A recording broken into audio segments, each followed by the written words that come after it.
काय म्हणताय? कालच्या दिवशी आनंद आश्रमामध्ये मूर्त्या उधळल्या गेल्या, एकूणच त्या सगळ्या संदर्भातले व्हिडिओ समोर होते आणि टीकाही केली जाते. कसं बघता या संपूर्ण घटनेकडे? हा एक अत्यंत विचलित करणारा व्हिडिओ ठाण्यातला आम्ही जेव्हा पाहिला तेव्हा आम्ही अस्वस्थ झालो सगळे. ज्या प्रकारचं धिंगाणा त्या एका पवित्र वास्तूत मी पाहिला किंवा सगळ्यांनीच पाहिला. भ्रष्टाचारातून लुटीतून आलेला पैसा अशा प्रकारे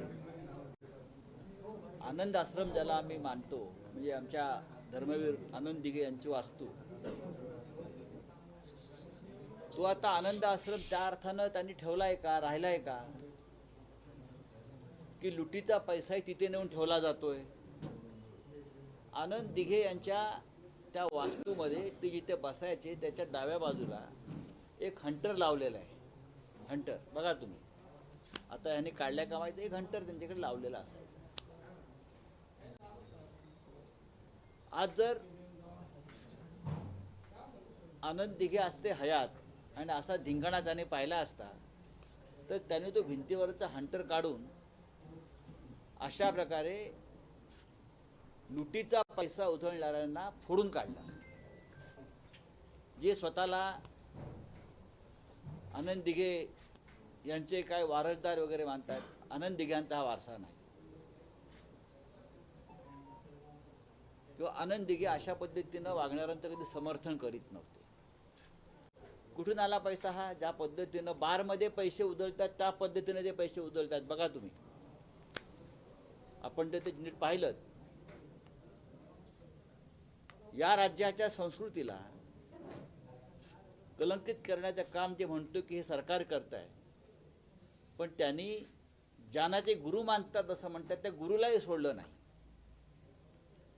आणि गुरुचंही अपकीर केली.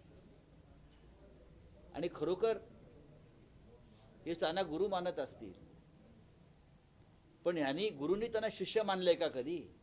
जर खरोखर त्याचे शिष्य असते तर त्यांचे हे चेले जे आहेत ते अशा प्रकारे बारमध्ये पैसे उधळतात, तसे गुरुच्या खुर्चीसमोर म्हणजे त्या आसनासमोर त्यांनी हे अशा प्रकारे कृत्य केलं नसतं. याच्यावरती मला काही बोलायचं नाही, पण हा धिंगाणा अख्ख्या राज्यात सुरू आहे. अशा प्रकारे पैशाचा धिंगाणा आहे आणि असा धिंगाणा फक्त लुटलेल्या पैशातूनच केला जातो. कष्टाच्या पैशातून अशा प्रकारे प्रत्येक ठिकाणी, सार्वजनिक ठिकाणी, धार्मिक ठिकाणी, पवित्र ठिकाणी असे पैसे उडवले जात नाहीत.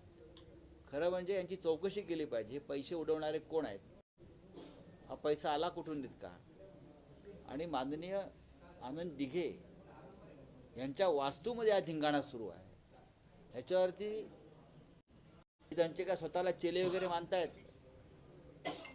राज्याचे मुख्यमंत्री असतील किंवा त्यांचे तिकडले कोणी इतर लोक असतील, त्यांनी त्याच्यावरती भाष्य केलं पाहिजे, मग आम्ही बोलू.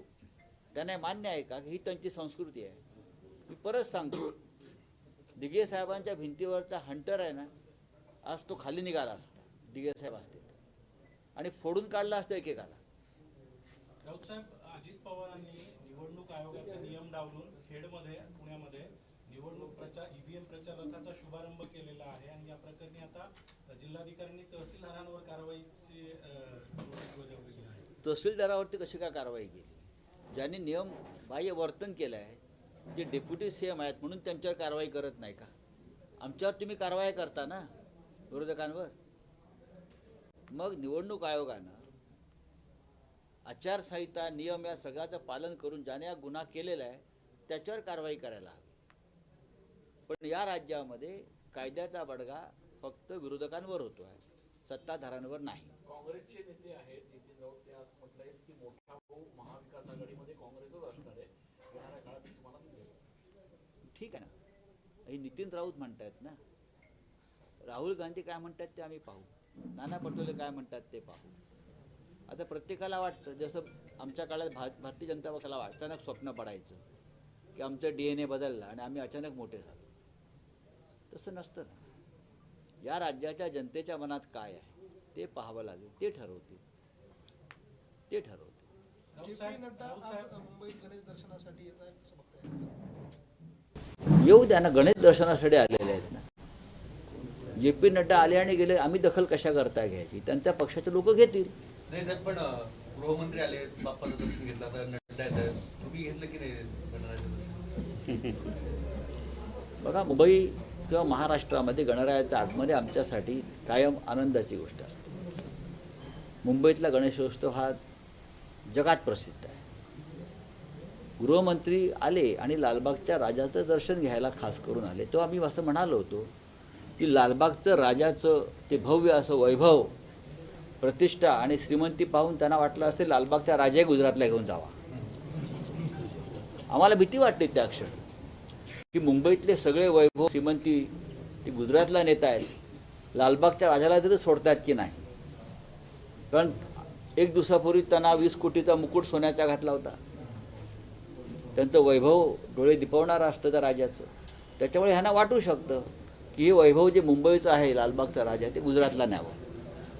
महाराष्ट्रामध्ये 10 ते 15 जागा येतील की नाही गॅरंटी नाही, आणि तिकडे संजय राऊत असं म्हणताय की मुख्यमंत्री उद्धव ठाकरे असं कोण म्हणतंय? संजय शिरसाट म्हणताय. कोण हे? त्यांना म्हणा तुम्ही निवडून या.